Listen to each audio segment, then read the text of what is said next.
Hello, good evening, and welcome to the Sunday night breakdown. Daniel Ratledge and Dave Forrester with you to go through all of the action in the British Basketball League this week. And we start back on Wednesday. And I think the discussion that we have on this is going to be probably slightly briefer now, given today's outcome, because it was Glasgow Rocks 102, Cheshire Phoenix 90 in the first leg of the trophy semi-final. And well, having watched the second leg now, it almost feels a bit of a moot point going back over this, but they did well, Glasgow, in this game. They could have even won by more.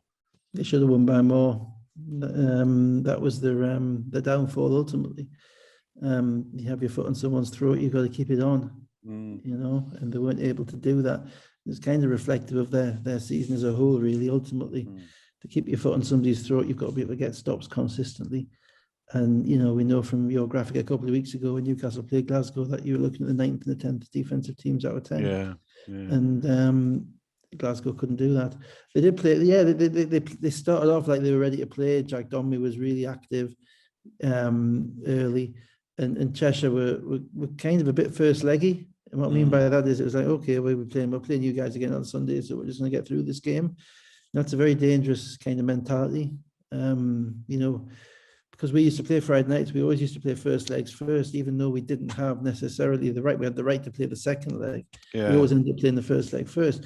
And we kind of developed the mentality, which is like, we're not going to be bothered about the second leg. You know, you guys might be coming up here to play the first leg and to go back to your place, but we don't want it to be a game. Yeah. You know, and particularly when we were the kind of the highest seed. And I think that's what Glasgow really needed in this game. And I don't think they had it as a mentality. They got good performances, but they've won a few games like this, scoring 100 and giving up 90 this season at home. With scoring races at home. And the reality was, I think halfway through the third quarter, they were up about 20. And then they had the chance. And what happened was Larry Austin was allowed to be Larry Austin. Yeah. And he impacted the game, and unfortunately Glasgow did not adjust in any way to him. No. And you know, the way that you crack a team, you know, the way that you do that, the way that you beat that team in the first leg so badly, is that you keep making them shoot tough shots, because eventually they'll start taking tough shots themselves. Yeah. To try and get themselves back into because the pressure of the environment, they'll start trying to shoot the 5-point shot and the 7-point shot, and at that point, you know, you take them out with themselves. And what Larry Austin was able to do, primarily with Teddy Okafor on the bench, which I thought was probably a smart move given the way the game was going, was just to do what he does, which is attack the rim. And unfortunately, Glasgow didn't address it. They didn't. No. They couldn't keep him out away from the rim. They couldn't keep Ocherobi away from the rim, and that's the way you get back in games. Yeah, well, it was 73-54 was the peak lead, and they got it down to 8, as you say, mainly through Austin and Ocherobi had a couple of dunks, Bradley a few scores as well. To be fair, they made a couple of shots at the end. Hillsman scored 8 points and a couple of threes at the end, which at the time you thought, oh, maybe 12 might. Yeah, well, I mean, I think 3 minutes ago was a 12-point game, and it finished a 12-point game. Austin, you know, mismanaged the last play because he was aggressive and he went too early and he turned the ball over, and that gave Glasgow the extra 3 points, which you really shouldn't have done. But you couldn't criticise Austin too much because it was that aggression which had got them back in the game. I remember I was watching the game and it was reminiscent to me. I'm going to take people back again here to the game we played down at Loughborough about 10 years ago, where we were down 23 in a playoff semi-final. And we got back to 11, and we got back to 11 because goals just went from side up and down. Literally attack the rim, and it wasn't a plan. It just happened. It was a player doing what he did, and the mentality change. You know, probably if you were going to pick the 8 quarters of a two-legged game, the most important quarter is the last quarter. Obviously, it always is the last quarter of the second leg. But the second most important quarter is the last quarter of the first leg. Because it just changes your mentality on everything. You can break a team open, or a team can feel like they've got you. And I thought that kind of happened a little bit with Cheshire when Austin got going. So it was Harris who led the Rocks with 22 points off 9 of 14 shooting. Jack Domley 22 and 9. Jordan Johnson 17 and 4. Hillsman and Murray 27 off the bench, 9 of 13 shooting as well. Larry Austin Jr. 23 points, 9 rebounds, 7 assists, was a 0 on the plus minus. He was the only player on Cheshire's team who came on the court who was a non-negative. Obviously, they lost by 12 and 0 with him on the court. Bradley 17, Ocharobia 16, right, 3 of 12 for 15. Let's move on to Friday night's games because we'll come back to that in the second leg. Starting in Manchester, where the Manchester Giants were beaten 58-81 by the Bristol Flyers. McKnight back and into the starting lineup for them. They had no Clark with a foot injury, no Steele with concussion. Miller was back for the Flyers, and so I have to go full disclosure on this. I didn't do it at the start of the show. So I had a governors meeting Wednesday, EuroLeague Thursday, Glasgow Friday, and a wheelchair game in East London on Saturday. This morning I was trying to catch up on all of the games, so I've not watched 40 minutes of every game. I've tried to pick the best bits of the games to watch back. So forgive me if I miss some stuff out. But I watched the beginning of this because they got out to a 15-4 start, Bristol, and Delpesh dunking it, assists, blocks, easy stuff. There were turnovers. There was one turnover Manchester had, 8-second violation on really minimal pressure on the ball. Quite how they took 8 seconds in that situation, I don't know, but they just started really well, Bristol, and Delpesh in particular, I thought. Yeah, there's two elements to it. One, it's the dreaded 3 weeks off. Manchester had 3 weeks off. It's never good when you come back after 3 weeks off with 2 of your best players injured. You rather hope that they would be fresh as opposed to injured. Obviously, for McKnight, it's 3 months off. Yeah, best part. So you integrate. You take Dan Clark away. That's probably 25% of their offense, not because of the numbers he gets, but because how everything runs through him. You then take Josh Steele away. That's probably another 15%. So you got to get. You got McKnight back, but McKnight's not played, so he's putting up shots. He ends up 1 of 10. He's out of rhythm. He's totally understandable. And against that, you're coming up against possibly the best defensive team in the league. In relation to how hard they play really, really hard. They're together, they're physical, and they aren't going to give you anything easy. And Manchester's rhythm was just off. They were smart in relation to Armstrong. They went under the screens. Armstrong was a non-factor in the game. In fact, they were better with Hudson on the court. They were better with Saunders on the court, the bench. And if Lewis isn't making the threes, to kind of being that Dan Clark light figure, which he wasn't, he missed because he's out of rhythm as well because he hasn't played, then Manchester have to come in with Magboso for the physicality of Delpesh and also with Ulf eventually, and that just changes everything about the way they play. It changes all their movement, it changes all that.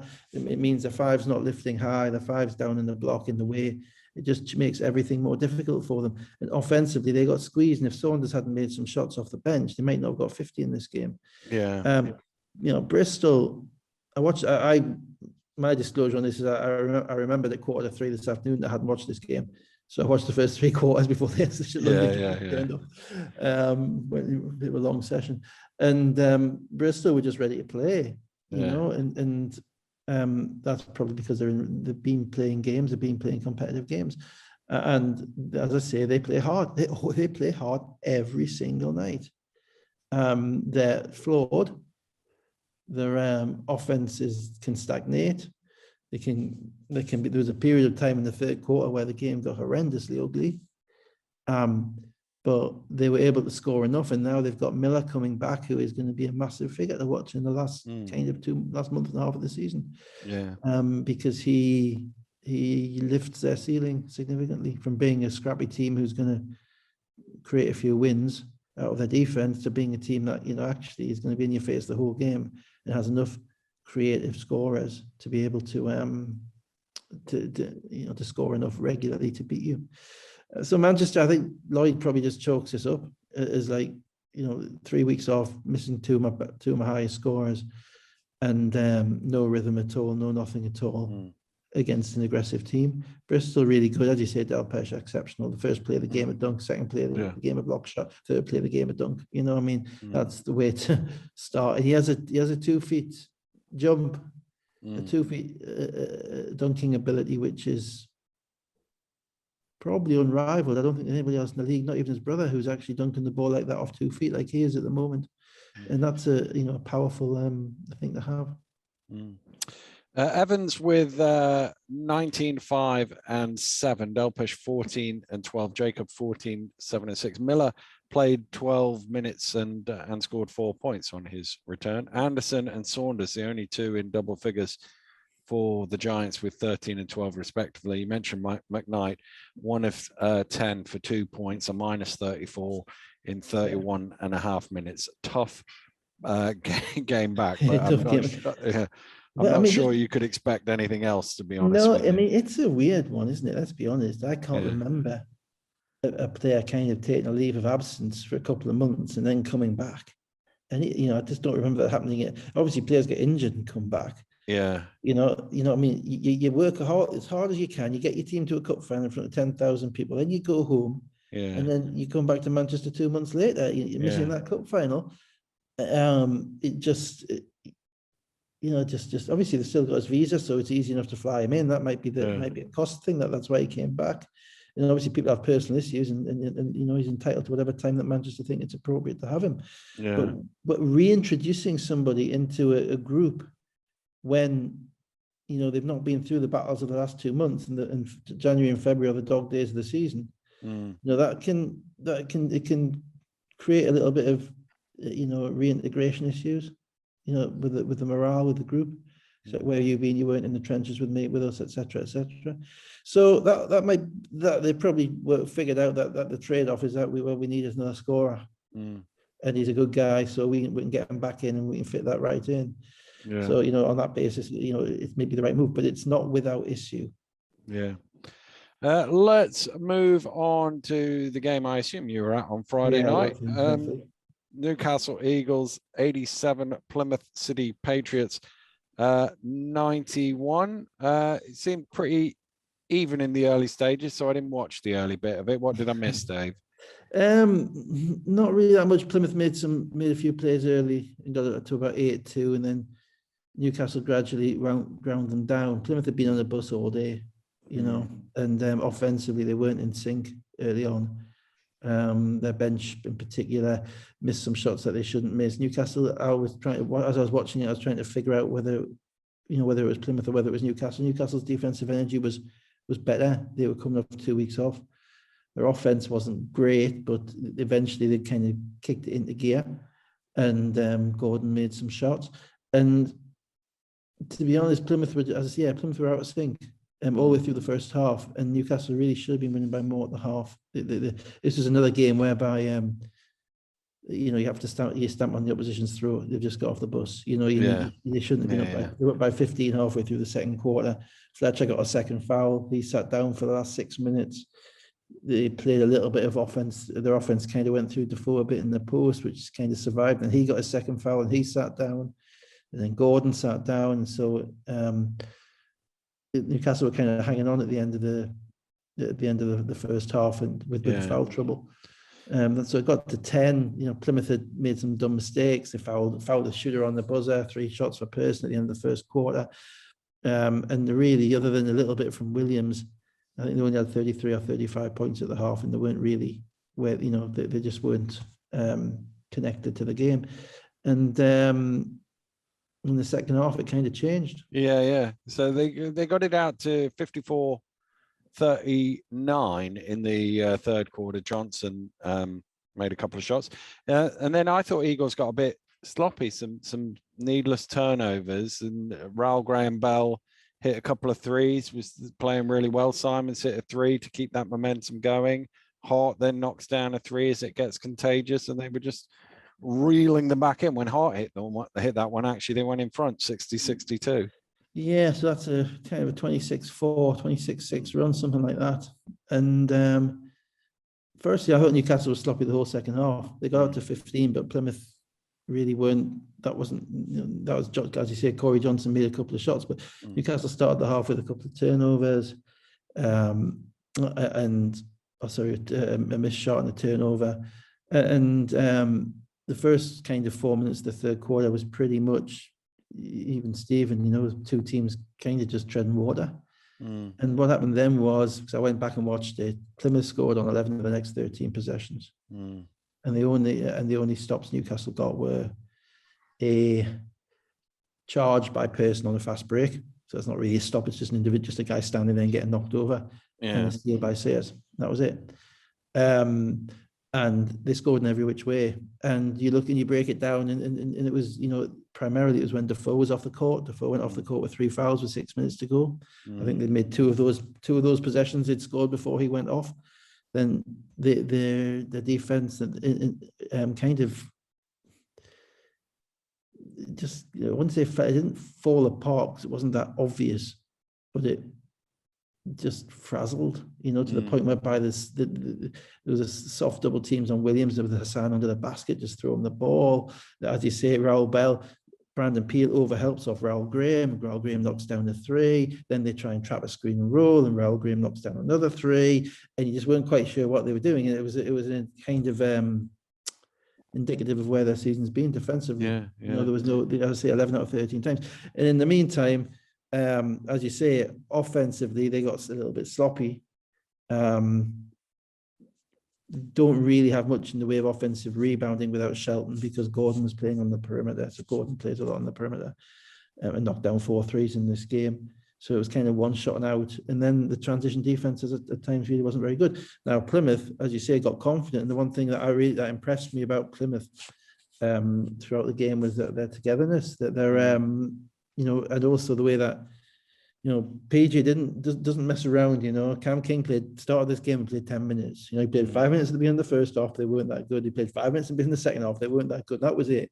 Elvisi Dusha is back from Albania. Hardly played in this game. The only issue PJ had was between Ubiaro and Simons. But the other guys, Joe Hart, Rashad Hassan, Raoul Graham, and Antonio Williams, that's his 4. That's his 4. And those 4 are playing a lot of minutes. And they have that belief in each other, that understanding in each other, and that confidence in each other, which meant that because Newcastle didn't stand on their throat in the first half with the way they should have, and they didn't put the game away the way they should have, it became a game. And at the end of the day, foul trouble kind of impacted the game significantly in Plymouth's favour. So Defoe gets a 4th foul early in the 4th quarter, but 3s from Gordon and Sayers pushed it out to 71-64 with 7:48 to go. But again, it was a couple of steals and a block from Graham Bell, and Plymouth got it back to 75-74 pretty quickly. They then traded scores, and Newcastle won 77-76, which was weird because it looked like there was a foul and there was no shots and there was still 4:41 left on the clock. But I was watching Synergy, and that was the last play of the game. So well done, Newcastle. It all went horribly wrong. And now you're going to expect me to recount the last. Now you have to tell us what happened from 77-76. Well, before that, I'm going to say that it's remarkable. I watched 2 games this week. I've seen the 2 worst backcourt violation calls I've seen this week. Yeah, that was a weird one. It was bizarre. It was a deflected pass back, which Fletcher caught actually with his foot well inside the opposition half, and just went the other way. So that was the first one. And to be honest, we had 3 games in the north this week. We had Glasgow. We had a game at Glasgow on Friday, Newcastle and Manchester, and we were seeing some new referees, which is never great in March. And I think the physicality of the Newcastle Plymouth game got maybe 1 or 2 of the refs a little bit, because they're not a mid-season form either. So I'd like to get back to the old days where we used to, if you remember, we used to put the refs' pictures on the website with their numbers. Yeah, I do remember. Yeah, and I don't see why we shouldn't, but I don't think that we should be, I don't think it's very good that we have, new refs coming to do BBL games in March. They should be doing the games in September and October. But anyway, that's the first thing. Actually, the other backcourt call was even worse. I'll get to that in a minute in the next game. So the physical, they struggled a little bit with the physicality of the game, I thought, with reffing it, but that's the game, both teams are playing it. and who's going to adjust the smartest and who's going to make the most plays. But what happened was basically the game was there for Newcastle. I think they went up 3 or 4. 82-78 with 3 to play, and then Defoe fouled out. Yeah. And then Defoe fouled out, and that's the game. And I said at the time, I actually said to my dad who was sat next to me, that's the game.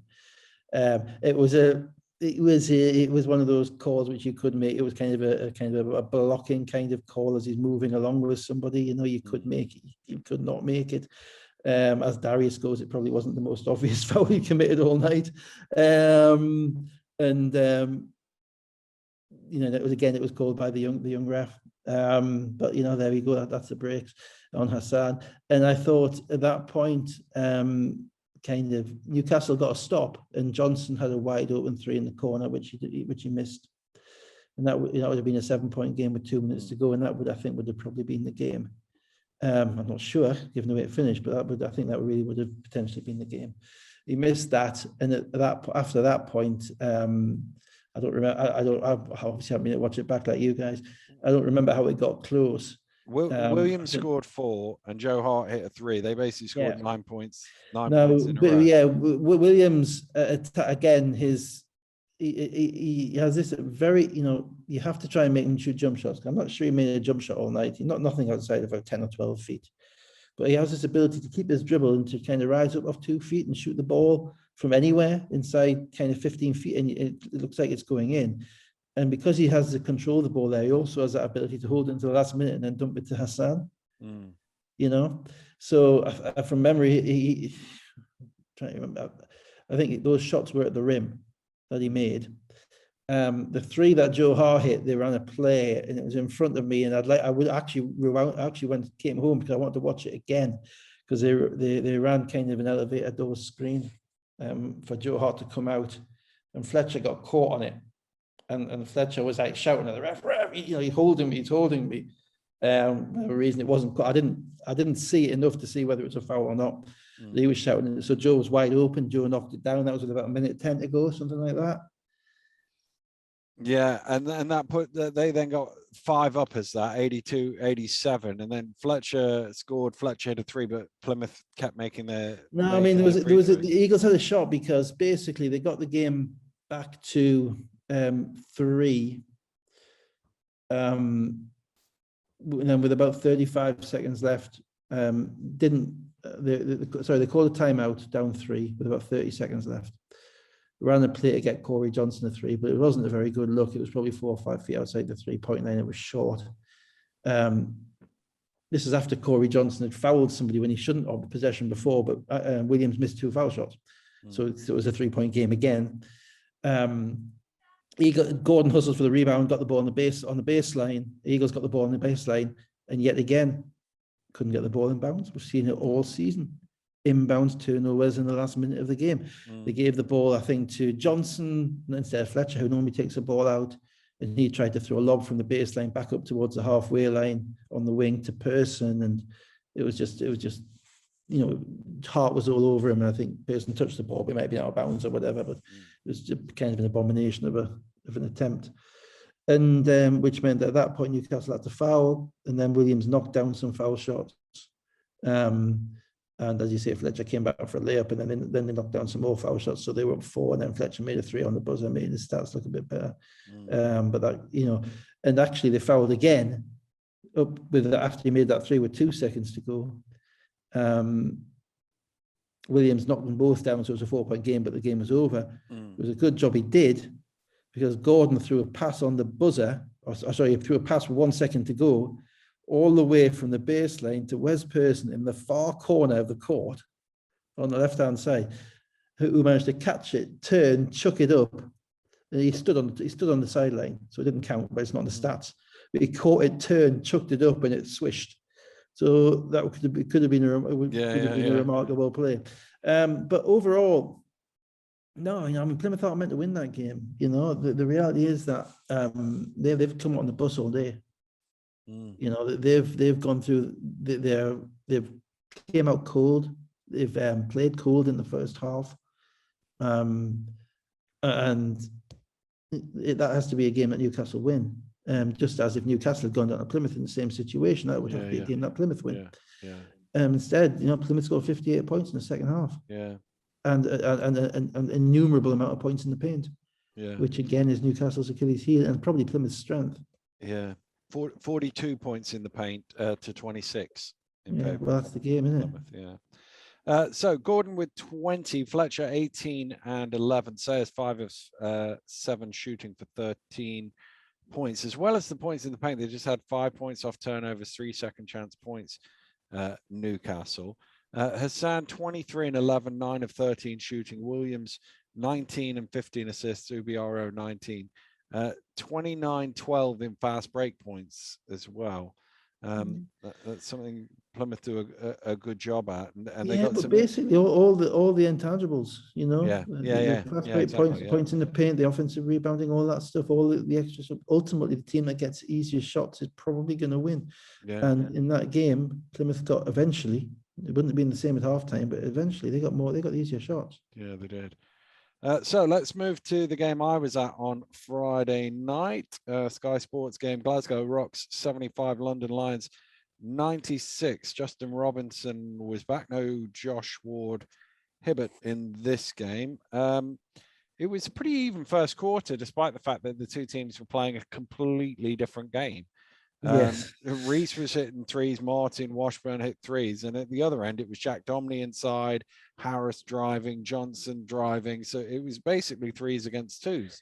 Yeah, which is never good for the three, for the people who are shooting the twos, as we've discussed before. And it was kind of indicative of what these teams are. I was a little bit kind of more enthused with London, albeit that enthusiasm is kind of diminished again this afternoon.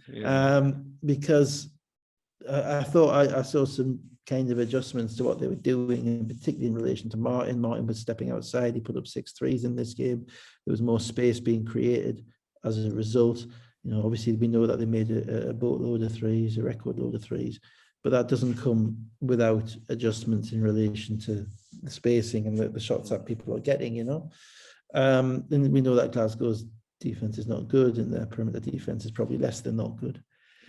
It certainly was on Friday night. And I get that they were between a semi-final, a Friday, a Wednesday, and a Sunday, and I get that they were playing London, and I get that Hillsman didn't play, Gareth Murray didn't play much, but you've still got 5 guys out there who are playing, and that you're playing against a team that can shoot the hell out of the ball. And therefore, you have to find out which way are we going to lose to London, where we're not going to lose by letting those guys just stand there and shoot it in a rhythm. And they did. So I didn't really have that much sympathy for the kind of the Friday, Sunday argument. Ultimately, it's a whole game. We've got a chance to win it. So it was more interesting because of the personnel that Glasgow were playing with, and the fact that they had one eye on Sunday. I thought it was more interesting kind of a game to kind of assess London. Yeah. I think London made too many threes for their own good, which sounds ridiculous. Moving on. I know exactly what you mean on that.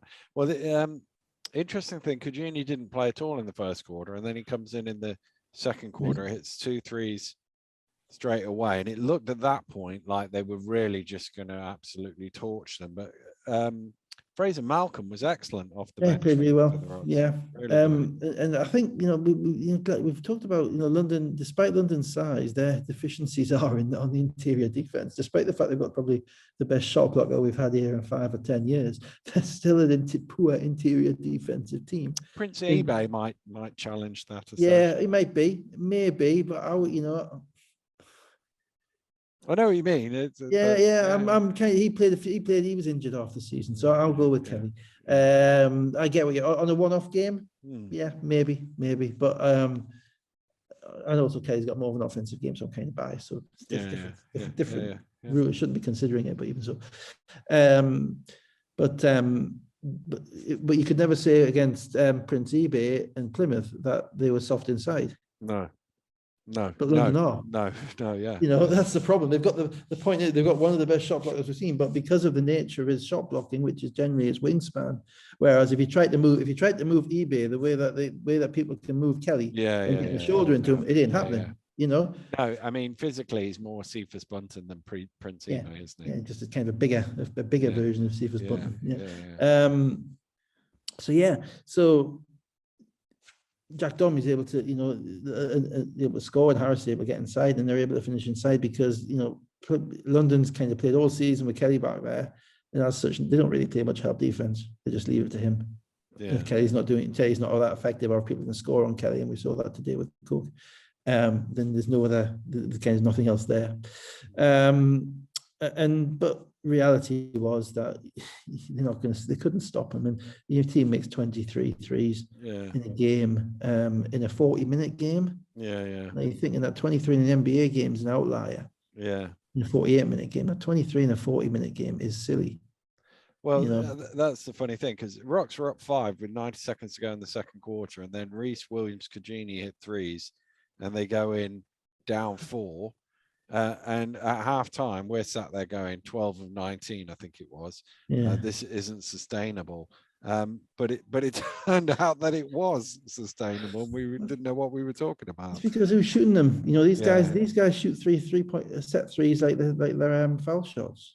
Kajini shoots it like it's a foul shot. Williams shoots it like it's a foul shot. Reece shoots it like it's a foul shot. Justin Robinson shoots it like it's a foul shot. If you're going to let these guys get clear looks, they're going to knock them down.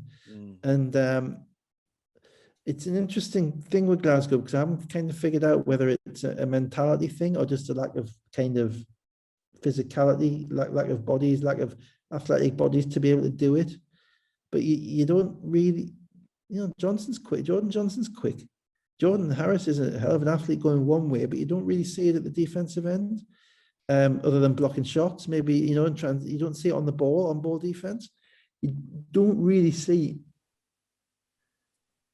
Jack Dommy's obviously foul prone. He's got every tool, but he doesn't know how to use it. Vance Johnson is at the moment big, but that's about it. But Malcolm Murray, they're 6'6", they're long. They should be better.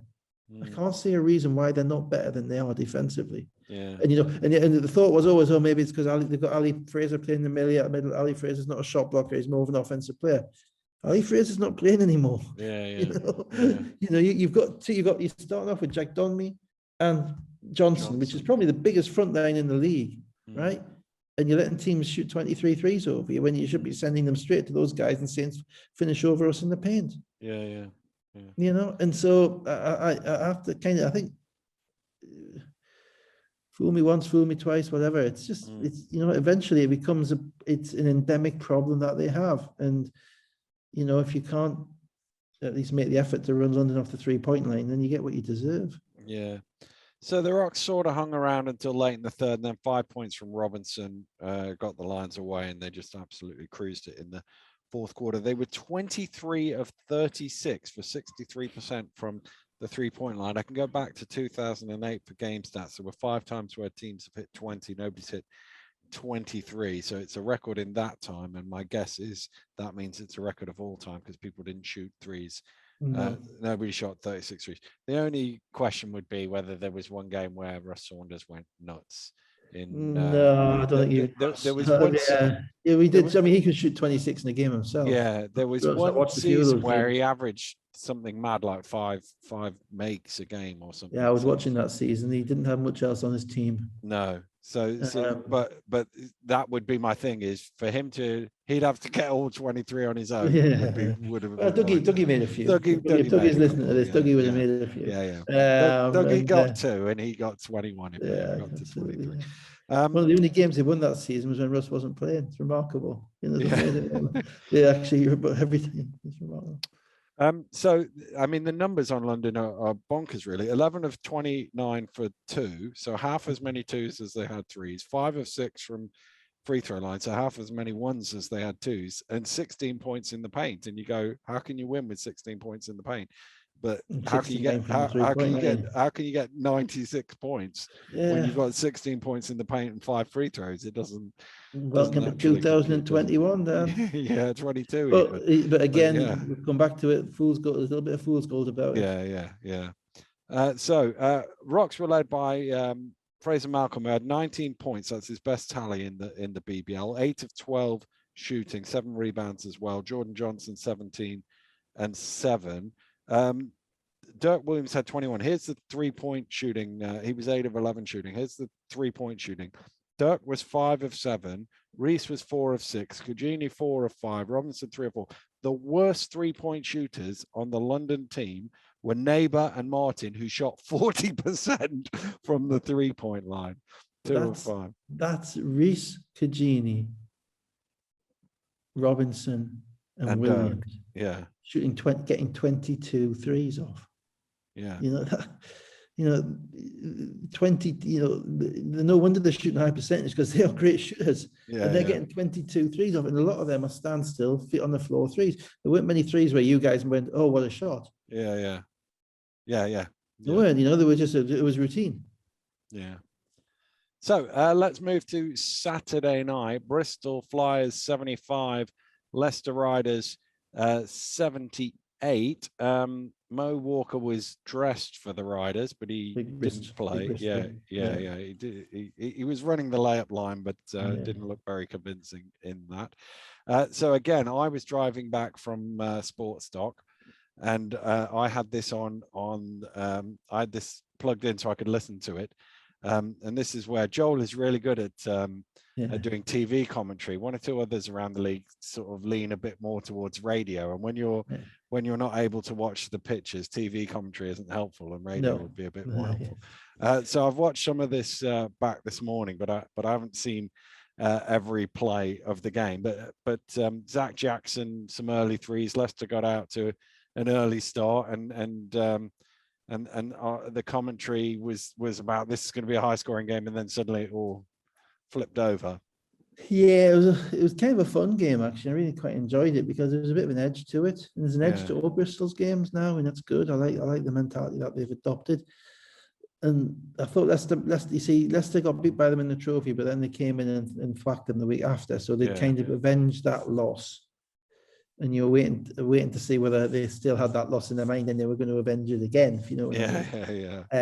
And to start with, they weren't entirely what I'd describe as on it. The first couple of offenses, Whelan kind of shot an off-balance 3, then Gino just kind of chucked up a 3, and you were looking at thinking, and then you think maybe they're not. They're not. It looked like the first game against Bristol, not the second game. Yeah. And obviously they've had a couple of weeks off as well. And they've had a couple of weeks off as well, and obviously Gino's had some stuff going on. Changing nappies and the like. What was it? The Churchill said, "Events, dear boy, events." They do. Nothing much more of an event than having your first child, watching your entire previously known universe implode. Yes, into something entirely different. It was 10 years ago. It was 10 years ago on Friday that Worcester beat Guildford 78-100, which I remember very well. It's the most talked about TV game I've ever done in our household. Coincidentally, is that the game when you should have been at the hospital bedside? I was there. I got back in time. I got told off for reading the paper. So it changes things, and he was, again, I would say he was slightly off color a little bit, just in relation to the levels that he's reached. And Zach Jackson, it was his, he has this ability to score so efficiently that he gets lost at times. And I've talked previously about how Leicester's game is about, primarily about Gino and the bigs, and you got to take that away first. But you also have to be able to defend the shooters as well. And it kind of the cycle went through Gino, went through the bigs, everybody had a shot. But then when Zach Jackson got the ball, he was able to attack. He does it in a way which means that you don't really notice it. The way that he scores the ball very efficiently, he finishes at the rim, and throughout the game, he kind of was the reason that Leicester won this game, because he wouldn't let them lose this game. In the meantime, though, Bristol did what they did to everybody else. They were dominant. I wouldn't say dominant inside, but they were so aggressive inside that they send multiple bodies to the boards. They have a couple of big shot makers in Evans and Jacob. And Jacob just pulls a shot out of nowhere, and you think, where did he pull that from? But he does it so often, where it's coming from. And as a result, it was kind of back to the first game they played in the trophy, so it was close. And you weren't sure. Not really I always thought Leicester had too much, but you weren't quite sure if they were going to be able to stretch it out over the 40-minute game. There wasn't really much in it, a basket or two here or there, until the Flyers got the last 8 points of the half. Del Pesci talked about his dunks a little earlier, a couple of dunks in that one to get them out to 40-33. But even then, that kind of disappeared quickly after halftime. Jackson and then some and ones from Crandall and Whelan, and it got back to that sort of, you know, it was slugfest. Yeah. This was the second horrendous backcourt call. You might not have seen it. I don't know if you saw it. I did see it. Yeah, you did see it. And it was on Leicester throwing the ball back to Crandall, and for him to have been in the backcourt, he'd have to be Bob Beamon. If he took off in the backcourt and where he caught the basketball, to say that he took off in the back, it'd have been Bob Beamon, in Mexico City in 1968. It was just, you watch it back, it was just absolute nonsense. I mean, he put it. I think he established at least he did just a little hop skip thing, but he established his foot, miles in the front court. I mean, I just looked at that and I was like, whoa. But again, that's a ref I haven't seen much, and sometimes the refs you don't see much are kind of keen to make calls, and rather than just hang on, let's slow down. So yeah, 2 horrendous backcourt calls this year. This one, so I'm sympathetic for and how Paternoster didn't go off it on that one. I was watching the bench, like, what, whatever. So he must be in a good place, because I think I'd have been flying around the bench on that. So let's just spin this forward to the end, because it was basically score for score. Evans with a little floater, Jacob with a big shot for 3, 73, 73, 66, 3.5 minutes to go, and Gareth Till absolutely on the money went, this Riders team, are never out of it. They're going to make a run or whatever. He sort of nailed it in advance of what was coming. But I guess we've sort of seen this movie before, both in terms of how the Flyers can be at finishing games and how Leicester can recover, and sort of Jackson took over the game in that sort of Jackson unassuming sort of way, where he actually dominated the next 3.5 minutes. I thought Bristol's offense kind of just flamed out, to be honest. I think it was partly Leicester's defense, which was solid, but I thought Bristol turned down some shots which they had, and to throw it back, I thought they got tight. Jacob had turned down at least a couple. There was one possession, I think they pressured Evans. He only just got the ball of the half court, and by the time they're into his offense, 8 seconds to go, and they're turning down shots. They didn't really know where they were going. I was surprised, and I gather he was on a minutes restriction, but Miller for me needed to be in the game. He was a plus 13 in this game. And sorry, it was Miller was in the game till about a minute and a half to go. I think it was earlier than that he needed to be in the game. It was Miller that was pressured that he turned the ball over, but they didn't have the offense. But he only played like 15 minutes. He was plus 13 in this game. That's why he's going to be a really big player. But their shots in the last 3 minutes were primarily Hail Marys, and Leicester ran off them. The first one Jackson scored was a bit of a something out of nothing. It looked like they weren't going anywhere, and then he managed to get a 2, and then out of a timeout, they missed, and then he got the and one in transition where it was a transition layup, and that's a killer because it was a half court game, and giving a point in transition at that point was a pretty significant one. It was, and then it was who was going to make a shot, and he made it. And actually, nobody made a shot for a couple of minutes. The Flyers then had one where they got 2 offensive rebounds on the same play, and then Evans goes to the free throw line and missed both free throws. And with a minute to go, I think Jackson might have swiped it off the ring. It could have been Loving, but one of them got up there and tapped it away. And then probably the dagger shot, even though there's still quite a bit to play, but you could feel it sort of suck some of the air out of the building, was Jackson, that step back 3. Yeah, that was a tough shot. 3 seconds. I mean, Evans had a serious kind of head knock a couple of minutes beforehand. He landed on his shoulder on the foul. And so, having him come back in it that quickly, And he's the one on the line, and he kind of gave him a bit of a break for missing those 2 foul shots. Just thinking back, actually, I was watching this game. It was interesting watching Leicester because Loving actually sat a long time in this game. He sat until about the 3-minute mark in the 4th quarter. And normally when Leicester are that deep in the 4th quarter, that's normally they normally go with that lineup all the way. But Rob brought Loving and Whelan back and took Connor and Adekoya out. Oh, Adekoya, sorry, yeah. And so he ends up, and Nelson Henry was kind of struggling in the game, so he ends up with, it might have been Adekoya in the game instead of Nelson Henry, can't remember. But he went back to his kind of tried and trusted. He went back to Crandall, Loving, Whelan, and Jackson. And I thought, is he going to do that, or is he not? He's going to stick with Connor.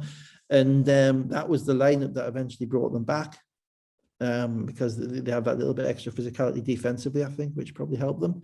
But as you say, the Jackson 3, Bristol played pretty good defense. They had to move the ball, they had to shuffle it around the perimeter.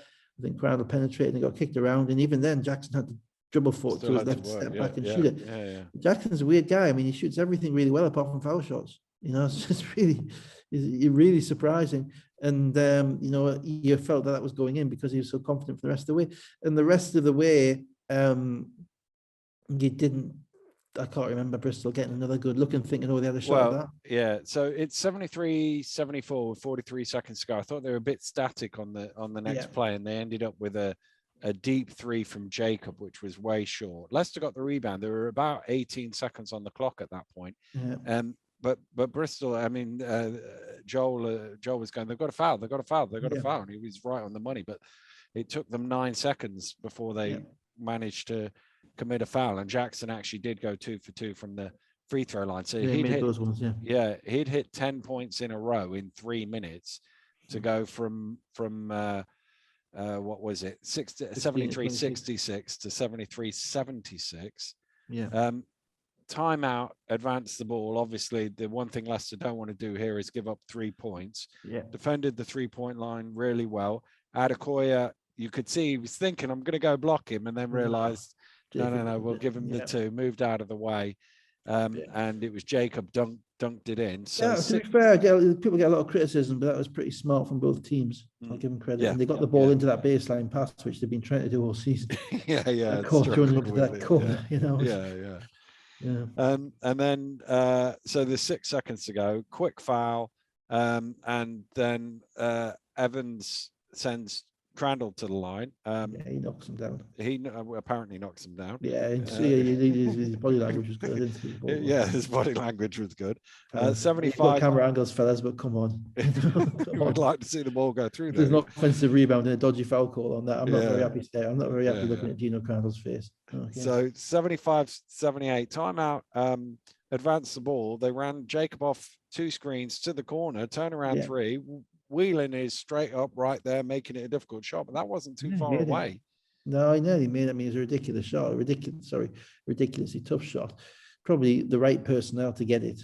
You know, if anybody, he shoots it high, he's got long arms, he's going to get his shot off, and you're not going to block it. Then he shoots a high percentage, so it was right to get that guy. I mean, you're always a little bit it's a very tough shot to get a 3 because you've got to run to the corner, you've got to keep your feet in bounds. You got to catch it, you got to spin, and you got somebody right on top, and you've got no way of kind of faking them up in the air. So I'm not sure the corner is the best place to shoot it, but it's a high percentage shot from the corner. But no, Leicester defended it well. Leicester saw the game really well. And you know, that's ultimately the other thing. Bristol played the night before. You know, this is kind of the BBL. You know, maybe the legs dropped a little bit. Maybe those 3s at the end of the game, they weren't dropping because the legs weren't quite there because they played minutes the night before. But then that's why you've got to kind of beat them up in the first half when you're in rhythm and try and get ahead by 20. Evans 18, Jacob 17, although they were a combined 11 for 28. Delpesh 14, 13 of 20 from the free throw line, 7 missed free throws. That's your legs, isn't it? That's your knees. Jackson 28 points, 8 for 14 shooting. Whelan 11 and 9 and was a plus 16 in 28 minutes. Leicester 21 of 25 from the free throw line. That's the game. In a 3-point game. That's 8-point difference off only 5 more shots. So let's go to Sunday. London Lions 76, Sheffield Sharks 83. No Isaiah Reese, a knee problem apparently. Josh Ward-Hibbert, I think they said he had a broken bone in his hand. Yeah, I just watched it. I heard that, and I quickly, obviously, cashed out, and then got my went back and watched the last 3 minutes of your game against the Glasgow game to see what was wrong. Because one of the things in that game was that they played all those guys to the end. Yeah. Reece played right to the end of that game. And I remember thinking Cugini was on the court at the end. And I was thinking, man, you're by 20, why is he playing? And there was one moment with about 3 minutes to go where he kind of reached down and just kind of put his hand on his left knee. And he kind of strolled through the last 3 minutes. He wasn't really playing it anyway. And in fact, he even made a layup where you just said he walked through the Glasgow team, but you didn't see anything which was a noticeable discomfort, whereby a player says, "No, I can't go." So it was a bit surprising to kind of say that he wasn't there, but he was on the bench. So, but that changes their whole ecosystem. That does. Yeah, completely. Yeah, completely. And obviously, Justin, you've got Justin to come in, but he's had his problems with injuries this week, so you now this season, so you're now increasing the amount of minutes that you would play him, and whether he's quite ready for that in his sort of recovery, because it's obviously been a bit of a bumpy recovery for him. But Dirk and Will Neighbour hit some shots early on. They got to an early 6-point lead. Nichols and Johnson closed it back at 25-24. It was really, there was nothing much in the game at all, to be honest with you. I almost want to just go straight to the last few minutes. There's a couple of things. I mean, I thought there wasn't much in the game, but I thought Sheffield did a better, firstly, Bennett Cook came out and took it to Kelly. Just took it to him. I mean, he did it by getting his shoulder into him. He turned the ball over his first possession. After that, he scored 4 consecutive times. And obviously Atiba had started him. He hasn't started him kind of all season, or for much of the season. And that was a massive thing because, once Sheffield established themselves inside, then that changes the way London have to defend them everywhere else. Yeah. And, I talked about it last week when Sheffield had given it to the big guys and the big guys hadn't scored, and how that in the Surrey game, how it takes more rhythm. Yeah. But when the big guys do score, that gets everybody off confidence. Yeah. Secondly, I thought London didn't really respect Sheffield scorers, particularly Johnson, who's basically averaging 20 a game off the bench. He's putting up 15 shots in 25 minutes. He's scoring efficiently. And I thought throughout the game, they paid him no special attention. He had 9 points in his first 4 minutes on the court, culminating in a 3 at the end of the first quarter, where nobody went out to guard him. And I just didn't see any attention to detail from London in relation to him or in relation to Cook. And there isn't, certainly without Reece there, that changes all the lobs, because Kelly doesn't get any lobs without Reece there, because that's not just his game. Reece is a laconic dribbler, always looking up just into pound it dribbler to get to his spot. He can throw the lob, but he's littler, so he has to be faster in his dribble, which makes it he can't kind of throw the lobs off one hand. So that takes Kelly out of the game, and Kelly in the first half was dominated by Cook. Neighbour made some shots, but they couldn't get a stop with him on the court. And Sheffield got comfortable. And Kip and Nichols got comfortable. And Johnson has got a role with that team, which is basically just come in and score the ball. And you have to know that. He has to be the first guy on the list. He's shooting 50, I calculate he's shooting once every minute and a half, once every minute and 40 seconds. That means once every 3 possessions he's in the game, the ball's going up. And you only get points, but you only win games by defending the guys who shoot the ball. It's not about defending guys who don't shoot the ball. You can play the best defense you want on somebody who's not shooting the ball, but if he's going to shoot the ball and he's efficiently doing it, he's the one you got to defend. And I didn't see any plan for them, and which, given that they have Dirk Williams and Julian Washburn, who are 2 of the best on-ball defenders in the league, I thought was scandalous. I thought, this guy's scoring. You've got to say, right, he ain't touching it. Right, we know he's putting the shots up. We're going to make them difficult. He's going to finish this game 4 or 15, not 9 or 15. And they didn't do that. I don't think they've done much of that all season, to be fair, because of the talent gap. But the talent gap is limited when Reece isn't there, and to a certain degree when Ward Hibberton's there as well. So now they're playing, an American down, a high level American down against a team that's got some really solid players. Basically, it's got 6 American players. If you include Glasgow as American, albeit he's British. And Routinho's American, but he's Portuguese passport. They got some really, really good players there. And I felt like Sheffield were going to win this game all the way through, to be honest. Yeah. So 7 minutes to play. It's 68-69. Nichols layup, Nichols 3, Johnson scores. 3 minutes to go. They've scored 7 in a row. It's 68-76. And as you say, it. What was the game the other week? Was it Plymouth where it felt like London thought they were going to win? I didn't feel like London were going to win this game from that point on, even though Kelly gets the next 2 scores and they've cut it to 4 with 2 minutes to go. Yeah, and there was some stuff going on with London's personnel which you kind of figuring out. Again, Cugini didn't come into the second quarter, albeit in Sheffield guarded Cugini. Obviously I know Wallace went to college with him, but even so, they guarded him. It wasn't Glasgow, so they were guarding people that they knew who they had to guard. The Robinson probably needed to play 35 minutes in that game because Lockhart came in. Lockhart hasn't played for ages. He doesn't look in the best of shape, to be honest. I've seen Andre in better shape than that, and not in the rhythm of the team. Right. So the next point guard to that is Dirk Williams. After now in the second half, Lockhart didn't come off the bench, and Dirk played the point in the minutes that Justin didn't play. That's tough. That just takes him out of everything. And Justin sat down for most of that fourth quarter run that Sheffield went on, because he didn't come back in till 3 or 4 minutes to go, I don't think, in the game. And at that point, I think he played 26 minutes in the game, but as I say, he needed to play 35, but he probably can't play 35 because of his health. So it's not necessarily criticism, it's just tough. They surprised me a little bit because London always seem to, when they're chasing the game, they always end up with this lineup with Washburn at the 4. Always. And in that, it was Justin, Dirk, Cugini, Washburn, and Kelly or Martin. Yeah. But during the game, they don't play that. During the game, it's Will Neighbour at the 4, it's Ryan Martin at the 4. And only very occasionally will it be Washburn. Well, if that's your best lineup, they need to play it more. I assume he thinks it's the best lineup because that's the lineup that's finishing the game.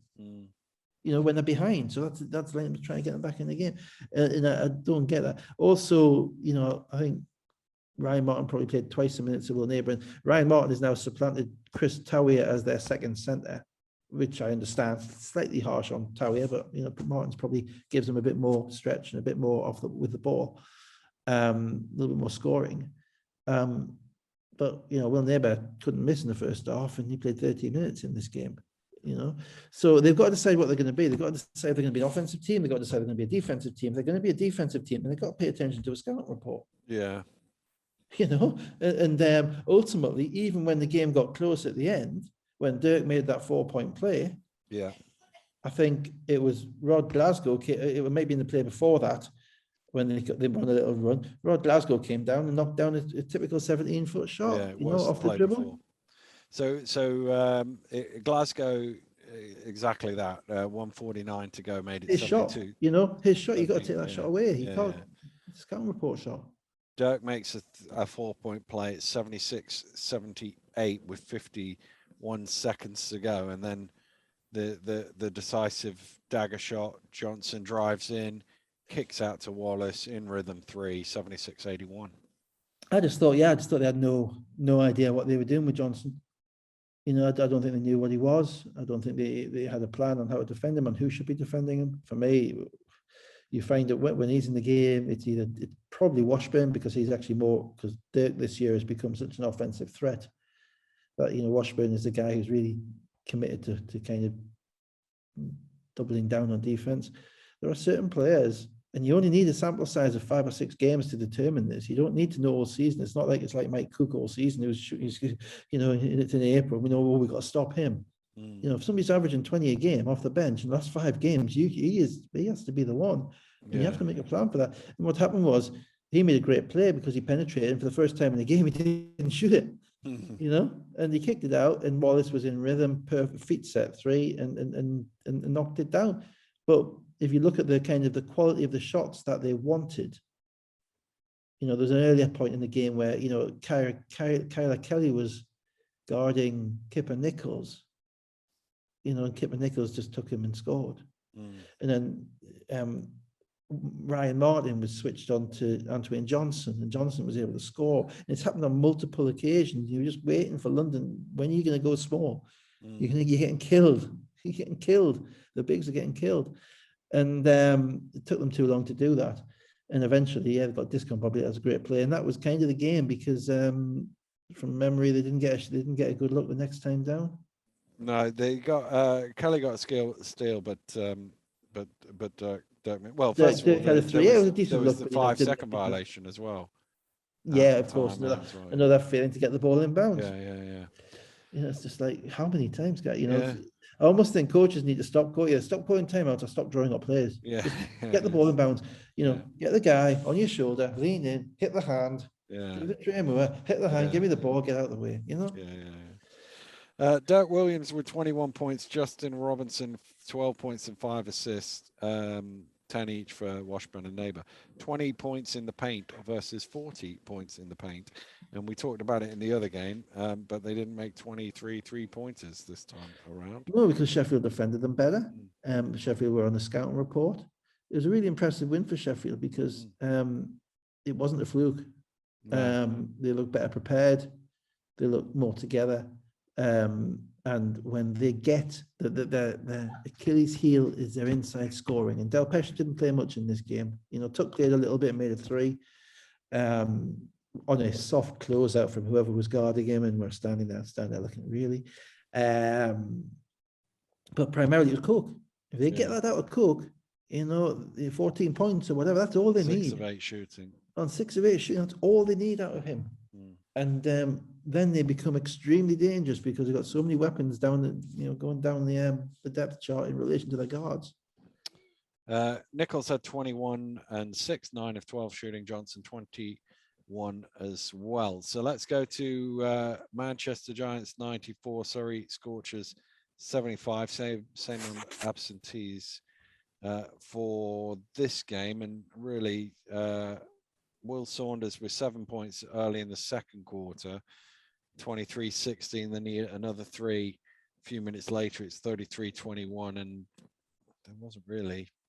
I watched the first half, because whilst I was watching more interested in watching the Sheffield game, to be honest. So I've got the first half on my phone, keeping an eye on it and listening to the commentaries to keep myself there. There's a couple of things that stood out for me. I was just watching the game and looking at the lineup. It was like, that the Surrey team may have the least quickness of any BBL team I can ever remember. That sounds good. Now, obviously, Diakodo's not playing. Yeah. So that changes it, right? And that's not to say that they're not athletic, because they are. But they're not. There's not one of them which you would regard as quick, as having a first step. Really, Davis has power and athleticism. Hamrick is kind of a wing kind of athlete, but not necessarily, he's not a guy he's not a Harris from Glasgow who's going to blow past you off the dribble or anything like that. Ringer's a big guy. Teo's a body. And Thomas, is another big guy, 6'8", but he's not got a quick first step.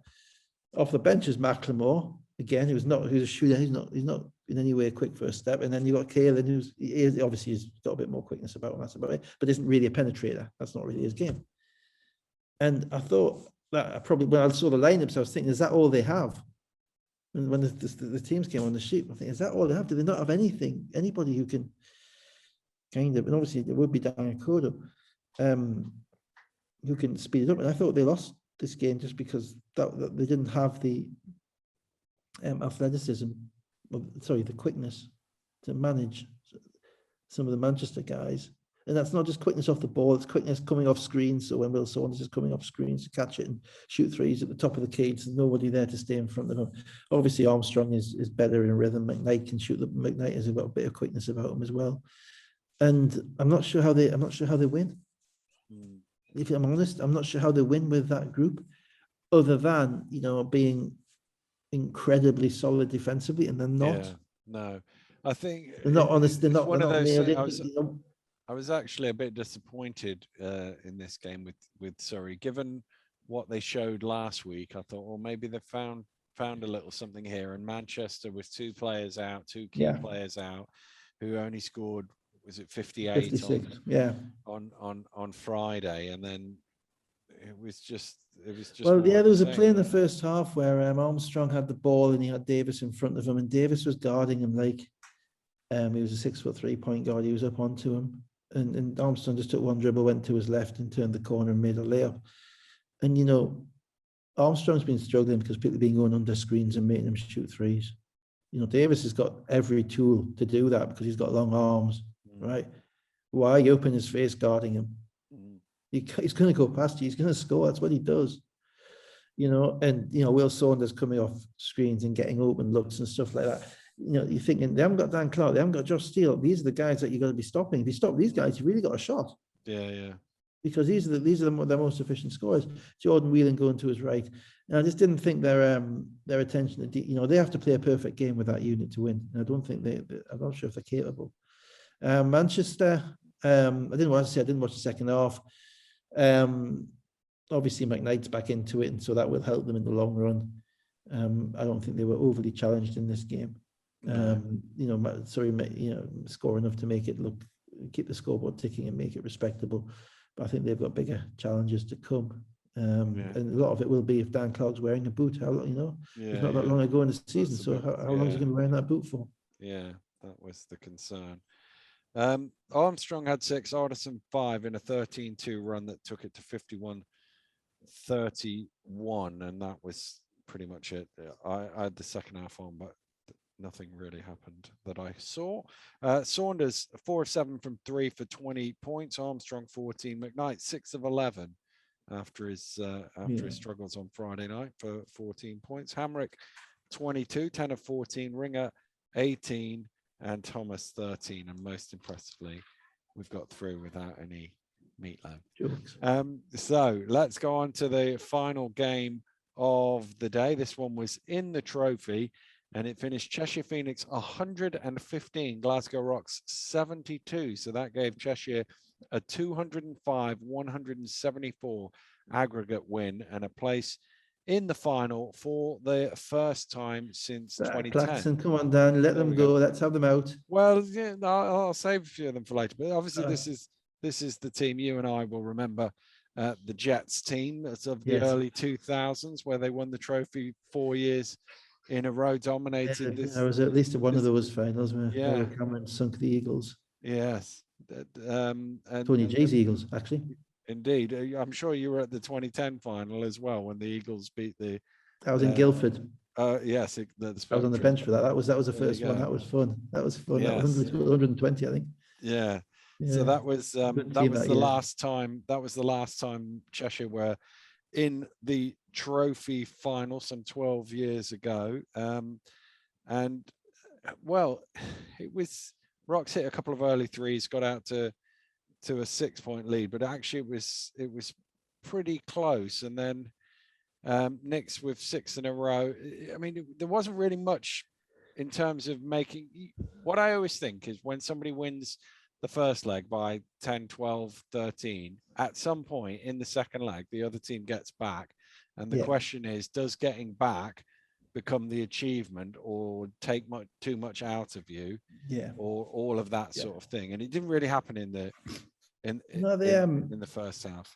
No, it was, I thought Cheshire were a little bit, I've seen it before, and it happened with us a couple of times actually when we were down after the first leg.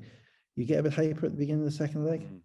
The energy is so great, you've got your crowd behind you. It's only 12. You want to make every play, you want to make every shot. The Cheshire really couldn't make shots early. In Glasgow, Jordan Johnson, who played a pretty good game given the carnage around him.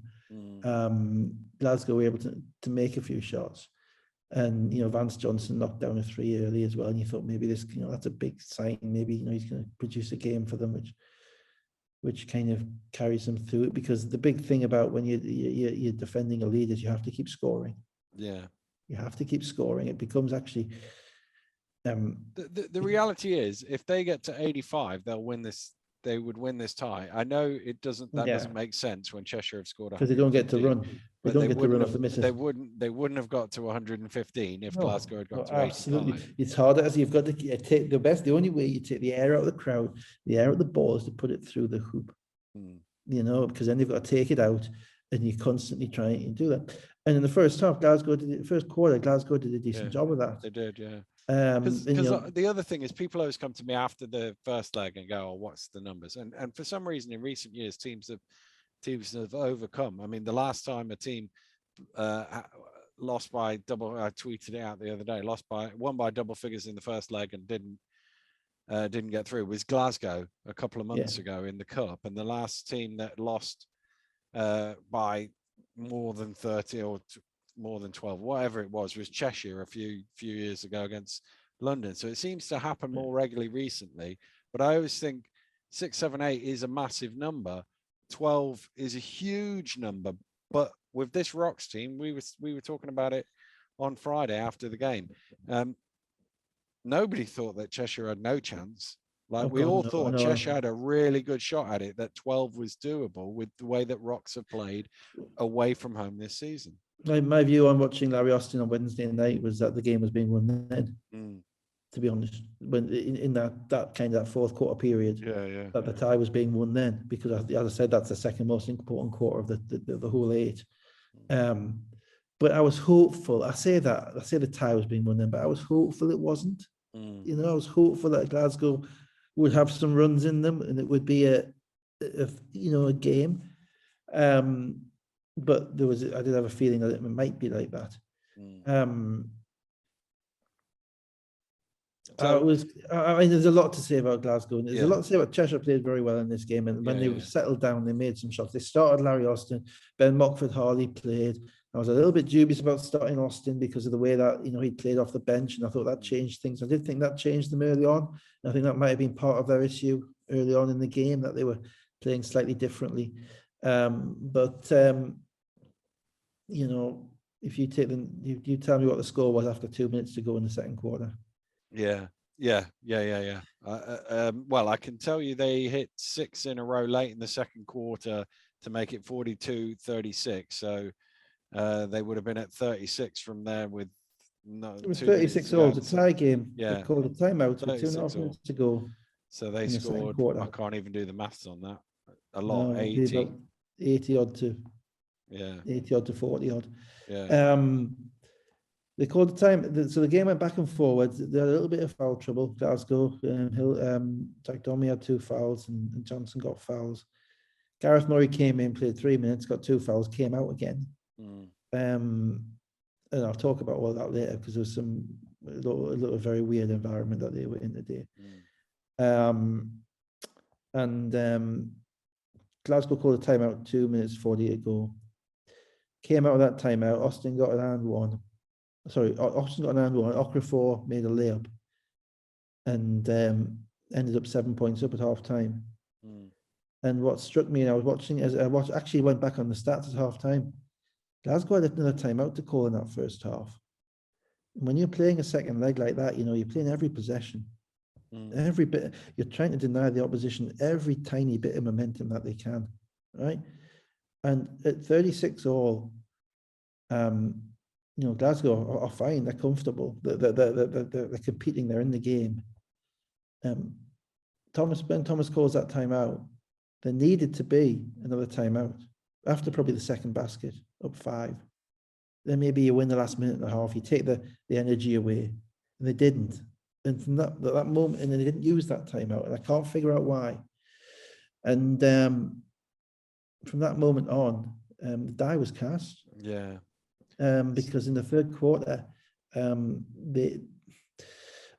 was some dubious stuff in the coaching stuff. If you win when you're a coach, you're a genius. If you lose, you're a knave. But they came out because they had foul trouble.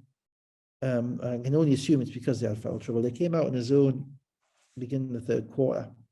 And I did a little bit of a double take because I wasn't expecting it. And the first, I think the very first play of the game, Teddy knocks down a 3, stands still 3, and they get a couple of other, and Bradley's been knocking down threes all game. Name on right, he's the guy who took. Teddy hit threes either side of halftime. Bradley's three put them in the lead on aggregate for the first time in the game at 52-38. That was inside 80 seconds of the third quarter starting. And I'm watching it thinking, Gareth Murray, right? You've been in this league 18 years. You've not, 15, 16, 17 years. You've played in the 2006-7 playoff final in Newcastle. So 15, 16 years. He hasn't actually won a trophy. It's probably his last year. Maybe his last year, might not be. We don't know. But he's not got that many years left. It's his shot. It's your shot. You're a better player than Vance Johnson. You've been in this league 15 years. You know what this is about. You know what it takes to win. You've got an American here who's not played particularly well, who's not been in this league for more than 6 games, you know, who's still, his head is still spinning on everything that's going on around him. That's just the way it is. You know, why aren't you playing? You're kitted up. You're on the sideline. You're not, it's not like you're sitting down next to your coaches and strategizing, because he basically spent the whole game stood up on the sideline, getting ever more frustrated with his players. But you're not on the court. And I could not figure it out. And I just think that the whole player-coach thing it was the nadir of the player-coach thing, you know, not being one thing or the other. And you've got to, you know, I would have fully understood if he'd gone out there and played 40 minutes, you know, balls to the wall, whatever. They'd gone out and said, right, you're going to beat us over my dead body, but I'm going to be here, and showed the rest. There was a game last year he did that. He did that in the pre-season. He did that in Bristol, against Bristol. Bristol. In the cup quarter-final. Yeah, it was this season. Cup quarter-final. Yeah. And, you know, he just led by example, and he just carried them. And instead, he's going to a zone to protect 2 guys who aren't playing particularly well, in Jack Donmy and Johnson, in fact, who aren't helping you win. To be blunt, either players help you win or they help you lose. They were not helping in that game. That game was too big for Jack Donmy. It was too big for Fraser Malcolm when he came into it, and it was and Johnson just hasn't shown enough yet to know whether it's too big for him or just whether he's not quite what they need. And they were in foul trouble, and the zone basically just gave up open threes or open penetrations, or still got into foul trouble. And he's sitting on the sideline not playing, and I just did not get it in any way, shape, or form. So that happened, and the whole second half was just a disastrous spiral. They absolutely spiraled, and it wasn't their defense. And offensively, they still made some plays. You know, Johnson made a couple of threes, Bunny made a 3. Hillsman played hard, got to the foul line. They still scored, but they could not get a stop to save their lives. No. And they didn't control kind of they didn't seem to have any belief about them. They couldn't control the tempo of the game in any way, shape, or form. And I just thought that ultimately they got embarrassed. That's unfortunate. And the other thing that the shots do is it gets the crowd up. Yeah. You know, obviously the commentators going mad. You know, and that all sort of feeds in. So you got Bradley hitting threes, and then you got like Wright makes the incredible shot on the third quarter buzzer, and then you've got Austin with that ridiculous dunk that he had. Incredible dunk. I mean, it looked like he was going to knock himself out. He dunked it that hard. And everything is up, and you know, Cheshire, you know, all of that comes from not guarding people. You know, if you're going to start sitting in a local league 2-3 zone, and then one of those guys in the 2-3 zone, who's probably the most important position in the 2-3 zone, are the 2 wing guys on the baseline, because they have to know when to lift and when to drop, particularly when there are 2 guys on their side. They've got to know who the shooters are and who the shooters aren't, because most of the shots are coming from the wing or they're coming from the corner, right? Now you've got a 2-3 zone with Vance Johnson, who's been with you for 6 games in that corner. And there's at least one time where you see Gareth Murray saying to him, no, you got to go there, you got to go there. You haven't got time for that. It's a semi-final. You know, you got to be absolutely, you can't have players thinking about anything other than this is what I need to do. And the less time a player has been with you, the less you need to give them a think about. Right? And I just thought, you know, when I looked at the Cheshire team, when they went to that zone, Okafor, Bradley, Wright, Ocherobia picking up anything in the middle, And Austin being Austin, who's, you know, you could probably help a little bit off. Maybe you could challenge Austin to make a shot, maybe. Well, they never did. He didn't shoot any threes. It was the other guys. And those are guys that there's no way in the world I'm going to let in a big game stand there and fire away. Okafor, Levi Bradley, 5 threes, every single one is set up. Name on right can shoot it from anywhere if he's got space in front of him, which he always has because it's his own. And I just thought that was it. That was defeatist. I thought at that point they kind of they did it to try and be smart, to try and keep their big guys on the court, but the big guys were playing like crap. So why have them on the court? You know, Gareth Murray, play. Anyway, sorry, that's a bit blunt, but you know, it frustrated me watching it because I thought they had a shot, but I didn't think they got it right. And I just thought there was a strange disconnect on the whole thing from Glasgow. I didn't, you know, if you're a player, right, and I've been through this because at various times, if you're a player and you have a player coach and you're getting beat and your player coach can play, but he isn't coming on the court, what's a player going to think? What's a player thinking? Well, he ain't coming in because he isn't going to help us or what? Right? If you'd be better off coming in a suit and making sure those players know it's on you. Or putting themselves in the game and playing 40 minutes. But I felt for him because I could see him being sucked into that kind of quandary of betwixt and between. You know, he didn't go and sit next to his coaching staff for most of the game. So he was on his feet and you could see the frustration in him welling up and there wasn't an answer. And I just thought it was a lack of clarity of thought, and I think that transports across to the players. That might all be wrong. It's an opinion, it's a podcast. I'm afraid that's what it is. So it might be wrong, but I didn't see what they needed. And as you say, Cheshire was just a snowball, snowball, just all the way to the end. And well, they had 16 unanswered points in the fourth quarter, and they were thick end of 40 up at the end. Yeah, I wasn't impressed at the end. I wasn't impressed with pulling a timeout with a minute to go. I mean, I know why Ben did it. He wanted to run out of bounds, play on the baseline for future games. But I think at that point in time, I don't think you need to basketball karma, that type of stuff. You didn't need to have all these guys in at the end. You didn't need to have Ocherobia shooting a 3 at the end. You know, get your kids in for the last minute. You know, there's noticeable that in the handshakes at the end, Gareth wasn't there. And I don't think Gareth was particularly enamored by that. But there's a lot of emotion going on, a lot of energy going on. And if you win, there's an argument that you're entitled to do what you want. Do whatever the hell you want. You know, but as I say, so it's one of those kind of basketball kind of. I kind of get that, but then my answer to that is always, well, stop them. If I agree. I agree. I'm not. You don't want Ocherobia shooting a 3, then play some defense on him. Well, no, just hit him.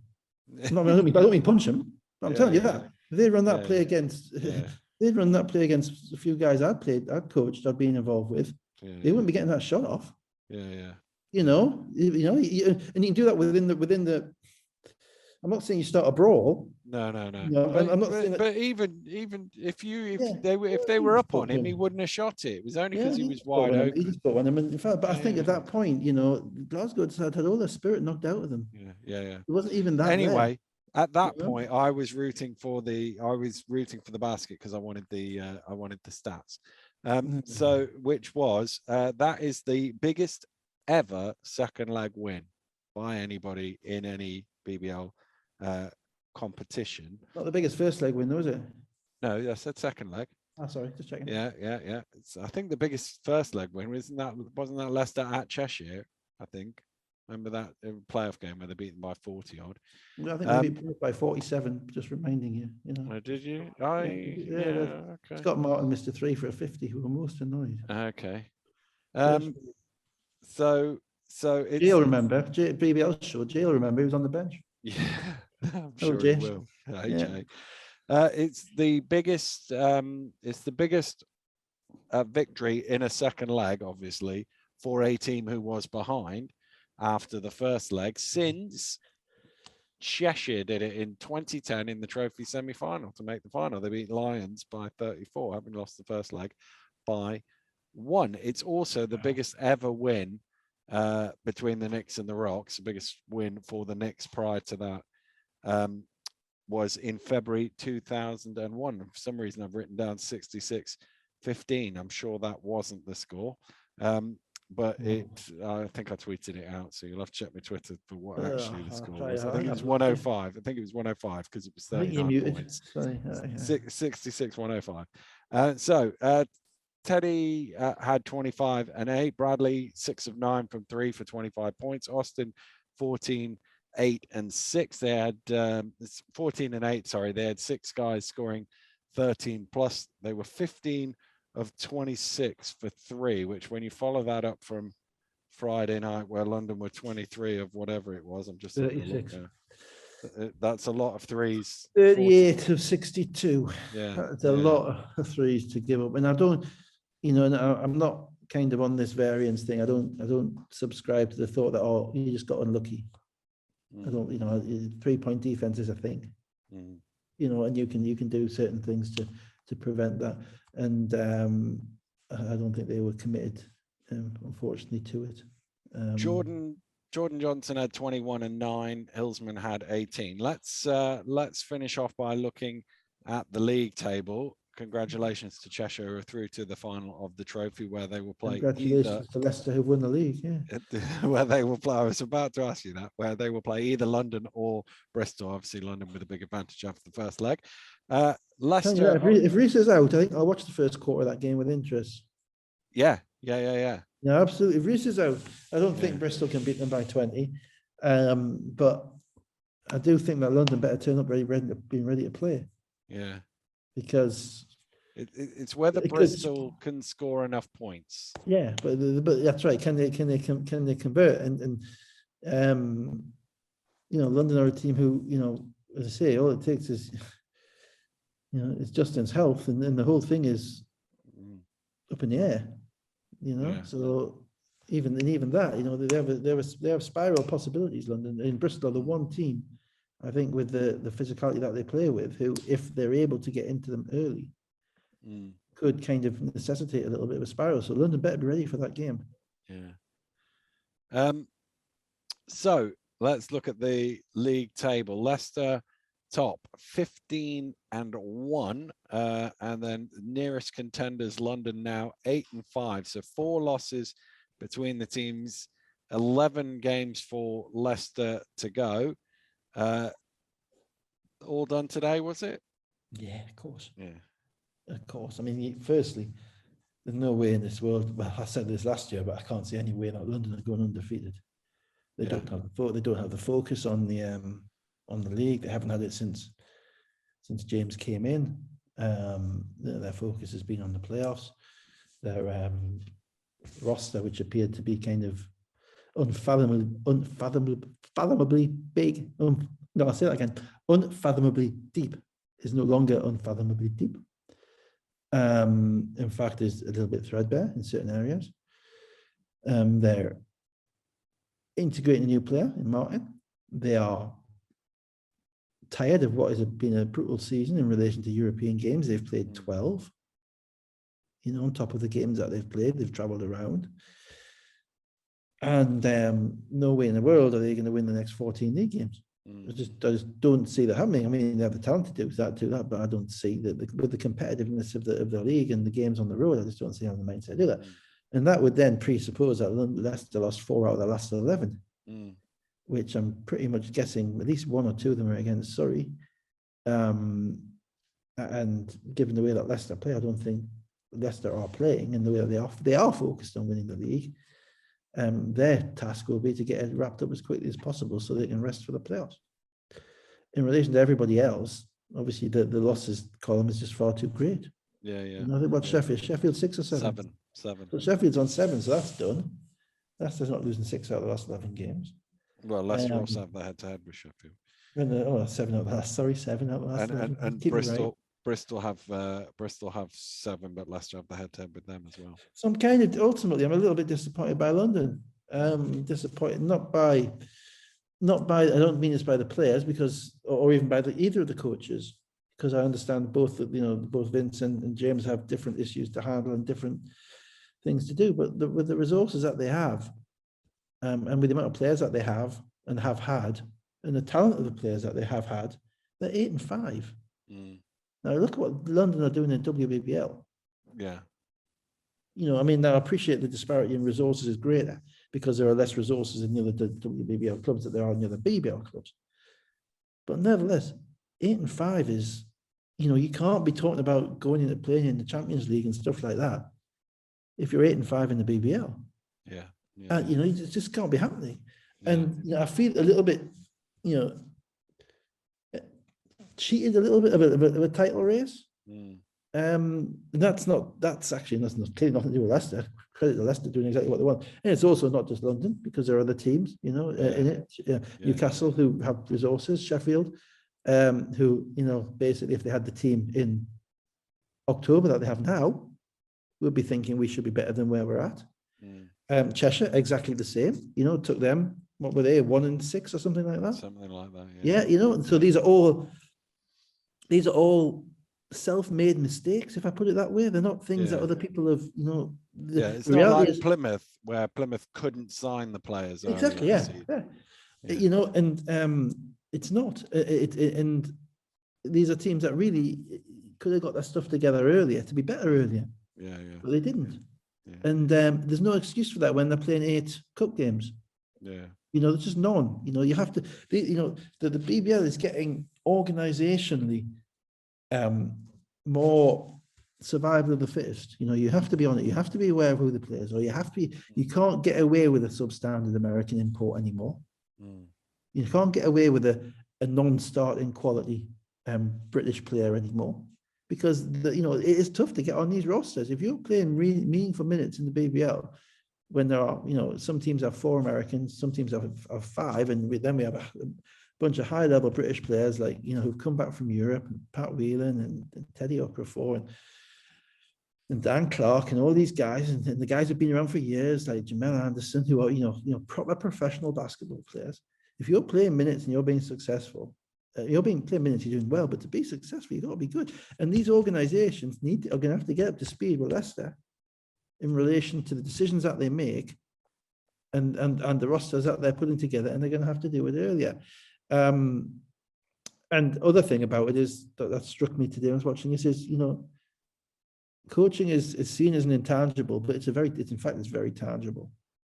Very tangible. And experience in coaching is worth piles of gold. And you look at, you know, we talked about that with PJ last week against London, and this week against Newcastle. Then you look at Atiba today against Sheffield, against London. You know, those guys were ready to play today, and they had the right game plan. And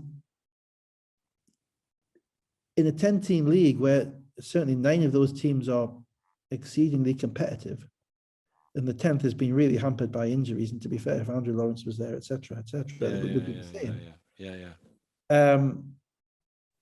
Coaching makes a difference because it changes close games. You know, it changes the mentality of your team, keeping your team ready.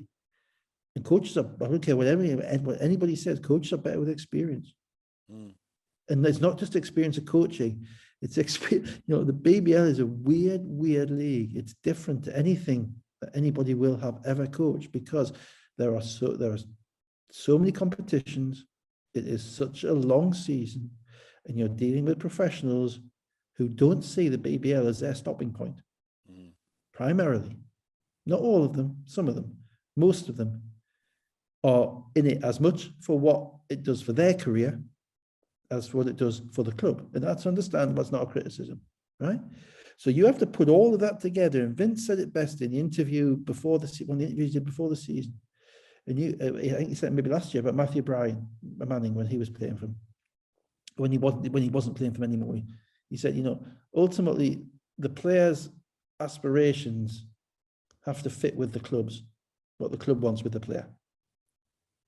You know, and that's not easy. And to kind of manage that player thing, that player issue, each individual player with different history, different background, coming into an environment where they're looking for to play for their own benefit as well as for their club's benefit, all the time being, you know, at risk of being cut if they don't play well for 4 or 5 games in a row. Yeah. That's incredibly difficult, man. Difficult situation to manage. And then to throw that in, the fact that you have to make difficult decisions in relation to these guys, in relation to how they do things. You've got to often talk them into doing things that they don't want to do, really. You've got to kind of persuade them, you've got to bully them, you've got to work with them, you've got to work out how they're rubbing off on each other to make sure that there's no unnecessary conflict within the team, you know, to make sure that the focus of the team isn't overly impacted by kind of a loose cannon. And you've got to do all of that. And in relation to London with James May, he's got to do it halfway through a season. Yeah. You know what I mean? That's tough. And I think one of the things that the owners are going to have to look at going forward, you know, is because the amount of British players are in the league now, good British players in the league, means that you're going to have good British players in every team because there's just not enough teams. There's too many good British players who want the job, yeah, who can't play in Europe. So one of the advantages, which hasn't yet been exposed, is coaching. And all the owners are going to have a look and say, you know, are we maximizing our coaching here? And I'm not going to say that they're not, because it's an individual decision for an owner. But, you know, the talent levels across the league are now pretty much uniform. You know, Leicester aren't a 15-1 team as their by squad, if you compare them to the squads in the rest of the league. You know, and but they're 15-1 because they know how to win games because their coach has been there for 14 years. And a coach who would say there's a long way to go. And of course, he would say there's a long way to go with a minute and a half to go when they're up by 20 and they need to fall over the line to win the club. Just feel obliged to. He'd probably say there's a long way to go. As Kevin was doing the presentation on the court, he'd be worried that he might trip up on the way to pick up the trophy. So let me run down the table. So Leicester 15-1 in first place, Sheffield in second place 10-7. Interestingly, 8th place is 7-7, but there you go. Yeah. Cheshire 10-8, Manchester 9-8, London 8-5, Newcastle 8-9, Plymouth 8-11, Bristol 7-7, and Glasgow 5-11. Surrey at the bottom 1-14. I say every week it's a big morass. I've got no idea what's coming out of that, but I think I have a reasonable shout at who's going to finish first and who's going to finish 10th. Yeah, I think you're probably right. Everything else in between, I'm not quite sure. So I think we should wrap it up there. I think so. Yeah. We will be back next Sunday. Well, will we? It's not. No, I was about to say, is it the trophy final next Sunday? It's the week after, isn't it? So yes, we should be back next Sunday. Just checking I haven't got anything else on. No, I don't think so. I know I've got another Glasgow, Edinburgh trip coming up at some point. Yeah, I don't need to check. My life's not as busy as yours. So on that bombshell, we're going to say have a great week, everybody. Dave and I will be back next Sunday to do it all over again. Goodbye.